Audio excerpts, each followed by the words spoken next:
Fala, meus amigos, daquele jeitão? Eu sou o Tele Fábio e hoje é dia da gente descobrir que fim levaram alguns dos maiores carros do passado. Afinal, um carro e um piloto com carismas acima da média, sempre prontos para darem grandes saltos em direção ao perigo, um carro lendário equipado para caçar fantasmas por toda Nova York e o último dos V8. Criado para interceptar gangues de criminosos que infestavam as estradas da Austrália. Décadas depois, onde estarão esses carros tão importantes quanto os próprios personagens que dirigiam eles? Será que ainda existem? Ou hoje são apenas boas lembranças de um tempo que grandes heróis pilotavam máquinas incríveis? Bom, se você quer saber se aquele carro que você adorava na infância ainda existe e muito mais, seja bem-vindo a mais um Coleção em Ação Show. Filho, preciso que vá na locadora devolver os filmes.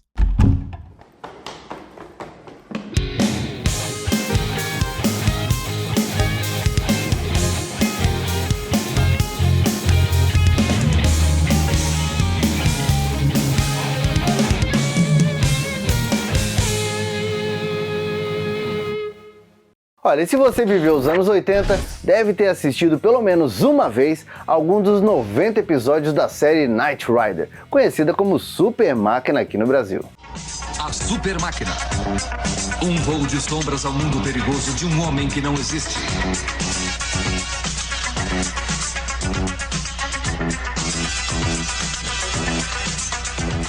Afinal, todo mundo se amarrava nas aventuras dos heróis Michael Knight, vivido pelo lendário ator David Hasselhoff, na companhia do veículo KITT, uma verdadeira super máquina cheia de equipamentos e modificações, construída a partir de um Pontiac Firebird Trans Am 1982. Bom, na verdade foram modificados 3 Pontiacs para serem usados na primeira temporada. Bom, e depois que a série se tornou um grande sucesso, a NBC e a marca General Motors usaram mais ou menos 15 veículos para que as manobras e os voos do KITT e também do inimigo Car pudessem ser realizados.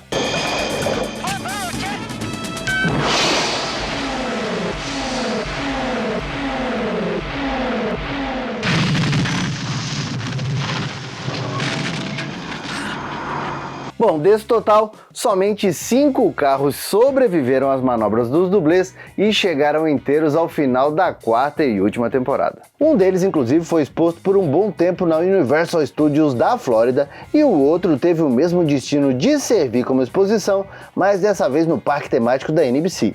Os 2 veículos expostos no tempo iriam virar sucata depois de anos, mas foram comprados por restauradores do site kitstillrocks.com e estão na coleção desses caras até hoje. Inclusive, esses 2 originais servem de modelo para várias réplicas que essa galera constrói para vender. E outro dos kits sobreviventes foi leiloado pelo Julien's Auctions em 2020 e foi arrematado por um colecionador anônimo pela bagatela de 192 mil doletas, enquanto um quarto veículo foi leiloado no eBay e também arrematado por outro colecionador desconhecido. A última das super máquinas também está há anos na coleção particular de um grande colecionador de carro e recentemente foi emprestada por apresentador Jay Leno usar no programa Jay Leno's Garage. I mean, it was from the first time I saw it, seeing an indestructible car that could talk, jump over things, right. It just captured my imagination. Okay, before we start the car, let's turn on our gate. Aliás, vou dar uma dica, se você curte a Super Máquina aqui no canal, tem um vídeo com várias curiosidades e informações sobre essa série tão querida dos anos 80. E por falar nisso, para não perder vídeos como esse, que tal se inscrever aqui no canal se ainda não está inscrito, né? Se inscreve aqui e badala o sininho porque eu garanto, a gente vai viajar juntos para o passado 2 vezes na semana. Outro clássico inesquecível dos anos 80 e que recentemente esteve de volta aos cinemas é o Cadillac Fleetwood Miller Meteor, ano 1959, mais conhecido como o Ecto 1.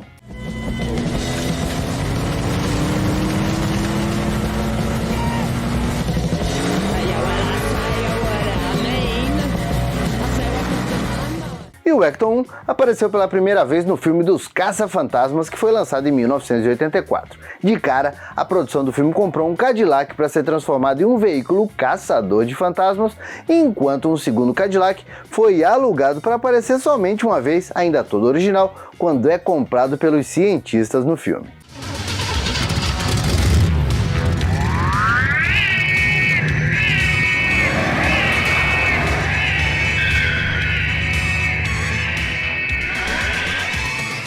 Bom, infelizmente, depois do final das gravações desse primeiro filme e sem nenhuma previsão de início de gravação de um segundo filme, os caras não tinham nenhum plano para isso, o bom e velho Ecto-1, filho único de mãe solteira, foi simplesmente abandonado em um dos depósitos da Sony. E aí, quando ele já estava que era só sucata, foi recuperado em 1988 para ser usado nas filmagens de Caça-Fantasmas 2. Dizem que o Dan Aykroyd ficou tão surpreso com o estado que o Ecto-1 estava que resolveu usar ele todo detonado no início do filme para mostrar a decadência dos próprios Caça-Fantasmas.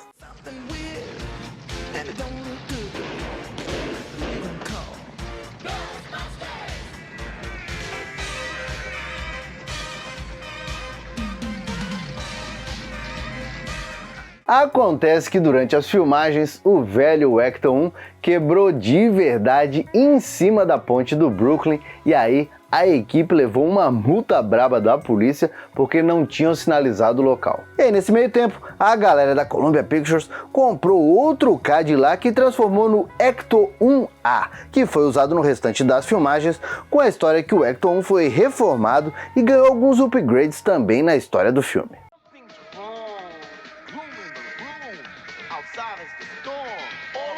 E não esqueçam, cheque, visado, dinheiro, ordem de pagamento. Caça-fantasmas à disposição. Nós voltamos. Enquanto isso, o primeiro Ecto-1 foi abandonado de novo por mais 20 anos e depois, quando estava literalmente caindo aos pedaços, mais uma vez foi recuperado. Dessa vez, ele foi totalmente reformado para ser usado como peça promocional no lançamento do jogo dos Caça-Fantasmas de 2009 e até hoje é preservado pela Sony. Olha, os caras aprenderam. Então, ele está exposto em vários lugares, como aconteceu mais recentemente durante uma temporada no Museum Peterson de Automóveis em Los Angeles. Olha, inclusive dizem que qualquer um desses Ecto-1 pode chegar facilmente na casa dos 500 mil dólares. E não só por ser um carro original de um grande filme, não só por isso, mas porque atualmente no mundo todo só existem 25 Cadillacs do modelo Fleetwood Miller Meteor, ou seja, é um carro que é bem disputado por colecionadores do mundo todo.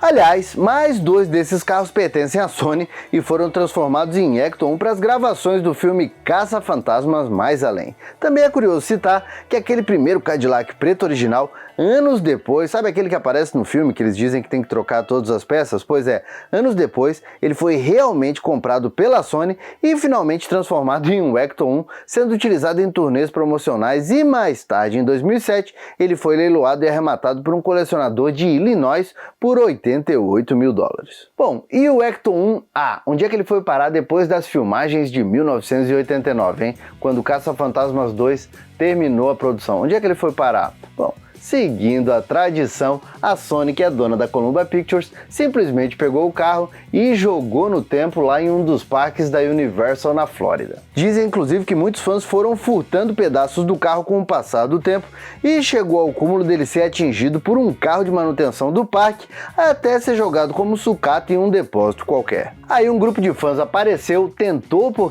comprar da Sony o veículo para poder reformar, os caras foram lá, cresceram o olho, né, galera da Sony, e resolveram eles mesmos recuperar o Ecto-1A. Então hoje em dia o Ecto-1A também é tratado com respeito pela Sony, sendo levado para turnês de exposição, e ele também foi utilizado em algumas poucas cenas do último filme a pedido do diretor Jason Reitman. E sabe outro pedido daquele jeitão? Se você tá gostando desse vídeo, deixa aquele like felpudo e bora compartilhar, para aquele seu amigo ou sua amiga que gosta tanto de veículos do passado saiba o que aconteceu com esses carros mágicos. E por falar em nostalgia, quem se lembra da selvageria em forma de carro chamada Ford Falcon GT Pursuit Special, ou melhor dizendo, o Interceptor V8 Black to Black, pilotado pelo Mad Max do Mel Gibson.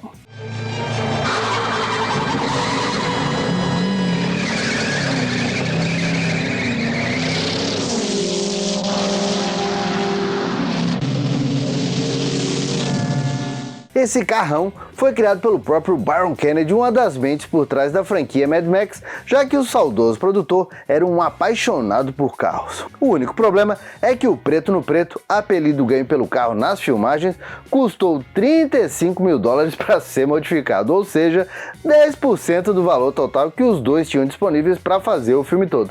E por isso mesmo, ele era filho único de mãe solteira. Bom, e quando o primeiro filme teve as filmagens encerradas, quem ficou com o preto no preto foi o dublê Murray Smith. Tudo porque a dupla Byron Kennedy e George Miller, quando encerraram as filmagens, estavam endividados até o pescoço e o carro estava bem avariado. Então eles foram lá e entregaram ele pro dublê como pagamento. E aí o dublê ficou por anos com o carro e ironicamente vendeu de volta para a dupla antes das filmagens de Mad Max 2 começarem na Austrália, quando o carro foi novamente modificado para parecer que sobreviveu ao final do mundo.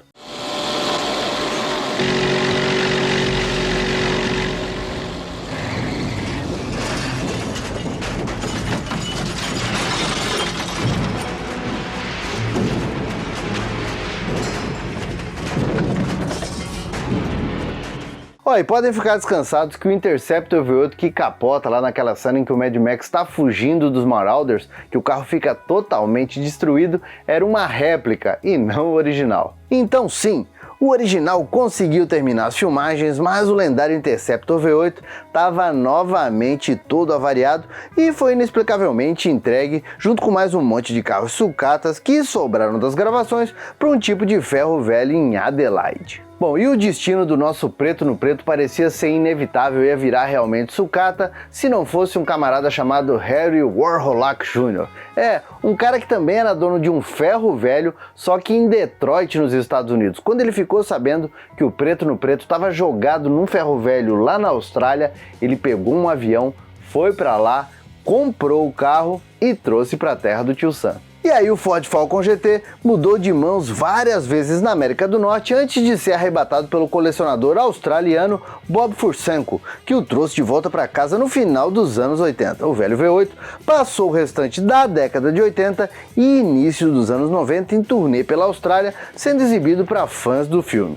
E aí quando chegou 1992, o carro foi vendido para o museu Cars of the Stars, que ficava na Inglaterra, e partiu para lá. E foi por lá que ele ficou por 19 anos, até que toda a coleção do Cars of the Stars foi vendida para Miami, para o Miami Auto Museum da Flórida, e foi novamente para os Estados Unidos, onde foi totalmente restaurado para ficar do mesmo jeito que apareceu no primeiro filme. Então, ele está por lá até hoje para ser admirado por fãs do mundo todo que visitam o museu norte-americano para relembrar o preto no preto em ação.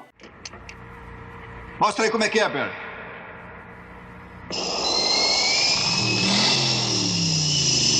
Esse é o último dos V8. Pode crer, cara, não tem pra ninguém, é pau puro. Esse é o último dos motores V8. Ele bebe nitro e tem 4 fases também. Mas aí, eu quero saber qual desses 3 carros é o seu preferido. Comenta aqui e comenta também outros veículos, que a gente não falou nesse vídeo. Olha, pra quem sabe sair um segundo vídeo por aí. Bom, meus amigos, por enquanto era isso. Eu espero que vocês tenham gostado demais desse vídeo. E se gostaram, já sabe, deixa aquele like felpudo, bora compartilhar e também conhecer as nossas redes sociais. Por enquanto, eu vou deixando o meu abraço, dizendo que a gente se vê no próximo vídeo e valeu! E agora o meu agradecimento todo especial para os assinantes Felpudo Gold do grupo de membros do canal. Tá esperando o que para ser membro Felpudo Gold ou Felpudo Silver você também? Pode ter certeza, vai ajudar demais a nostalgia do canal.